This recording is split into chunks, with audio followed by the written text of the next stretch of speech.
prestige trainer Kevin Cunningham once again. Erickson Lubin back in the ring, man. How's camp? How do you feel about how he looking? Well, we always have a good camp. We ain't gonna have it no other way. So we had a tremendous camp. I mean, he's coming fresh off a spectacular win over Cuba Arias in June. So, I like the fact that they kept him busy, and so we had a great camp. And he was talking about, man, that he feels comfortable, that you're just not only a good trainer, but also you're good for his mental state of mind. How is it coming back from those type of losses, and then he comes right back with great victories? A lot of fighters can't do that. Once they take a loss, like Lubin have taken a loss, they can't come back from that. So what it takes physically and mentally to get back to where he's at? Well, I think he understood in the Fundora fight that he didn't execute the game plan, and that's why he got the results that he got. If you saw the first round, that's the way the whole fight should have looked. Keeping him in the center ring, keeping him turning, running him in the shots, but he got away from that and got flat-footed. So now you're in a fight. So coming off of that, we go into camp, get ready for Cuba. We put heavy emphasis on, hey man, mentally stay focused on what we're trying to execute. And he did it. And you saw how he looked. Yeah, it was Cuba Arias. But Cuba Arias been in with some of the best fighters in the world. Yeah. And they didn't stop him. Hammer did. So that's.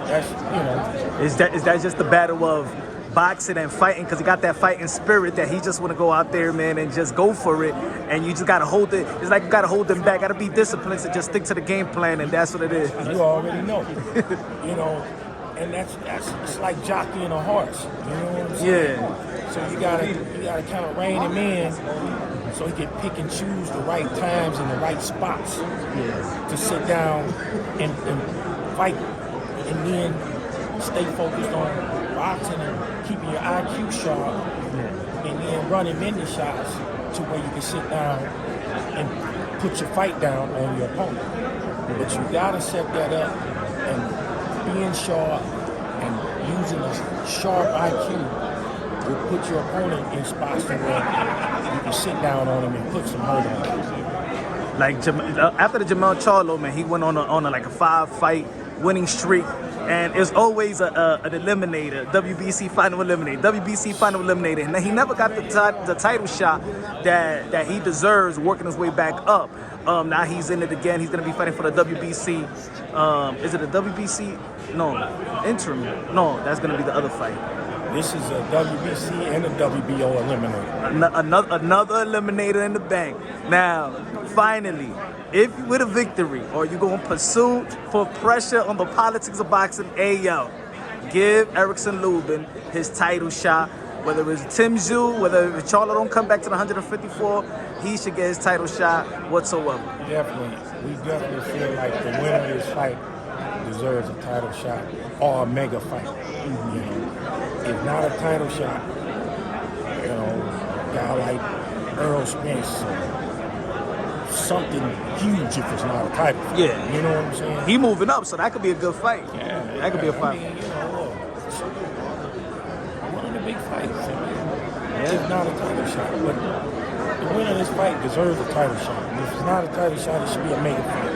Well, these are two styles that's gonna clash, of course. If the Erickson Lubin that shows up when he wanna bang and stuff like that, this could be an all-out phone booth brawl. But if he sticks to the game plan, he has the intangibles to stick to the outside, outbox him, and then go for it. Is that the game plan? The game plan is to go out. Not to tell us so much, but to go out and stay sharp, stay smart, but at the same time get your respect early. So you gotta. This is a young, hungry kid, so you're gonna have to make him respect you early. But you gotta execute the game plan. You gotta use your skill set, your natural athletic ability. You have to use that. because that's what's going to bring the victory home. Hey, speaking about y'all, of course, this is the card of Charlo versus Canelo Alvarez. What do you feel about that card? Technically wise, what do you feel about taking out the experience? But technically wise, does Charlo does he have all the tools to upset Canelo Alvarez? For sure. I think he's got the athleticism. I think he's got the fighter's mentality to come to win. And I think he's got good power, good enough power to where he could get Canelo's respect.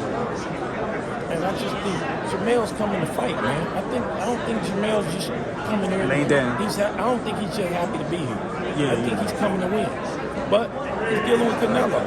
And if we see the old Canelo, the sharp Canelo, that's going to be a tall task. So from a trainer's eyes, do you feel like there is some type of decline on Canelo Alvarez, or what do you feel about that? What was that? Decline. Do you feel like there's a decline in the last three fights? We've seen in his last couple of fights, we've seen some decline. Yeah. But, I mean, from what he's saying, there was some issues in terms of injuries and stuff like that, and that's possible. So, I'm going to say this. Canelo knows that this kid is coming to fight. And he knows he got to be on his A game fucking around with Jamel. Because Jamel is hungry and he's a fighter. Got a chip on his shoulder. Yeah, he got a real chip on his shoulder.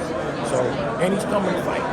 I ain't never got your opinion on Bud Crawford and Earl Spence. People still talking about it in the boxing community about that performance. Not necessarily the win, because I even had Bud Crawford beating Earl Spence, but I didn't think it was going to be like that.